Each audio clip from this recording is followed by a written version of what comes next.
கார்கில் போரில் பாகிஸ்தான் ராணுவத்தின் நேரடி தொடர்பு இருந்ததை அந்நாட்டின் ராணுவ தலைமை தளபதி ஒப்புக்கொண்டுள்ளார்.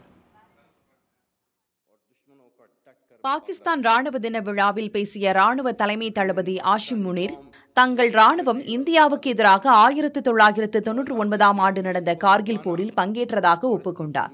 1948, 1965, 1971 மற்றும் 1979 ஆகிய ஆண்டுகளில் நடைபெற்ற சண்டையில் தங்கள் நாட்டு வீரர்கள் பலர் உயிரிழந்ததாக அவர் கூறினார். இந்த போர்களில் இஸ்லாமியர்கள் பலர் உயிர் தியாகம் செய்ததாகவும் குறிப்பிட்டார். இந்தியாவுக்கு எதிரான சண்டைகளில் ஆயிரக்கணக்கானோர் உயிரிழந்தது குறித்து பாகிஸ்தான் வரலாற்றில் நுட்பமாக மறைக்கப்பட்டுள்ளதாகவும் ஆஷிம் முனீர் சுட்டிக்காட்டினார்.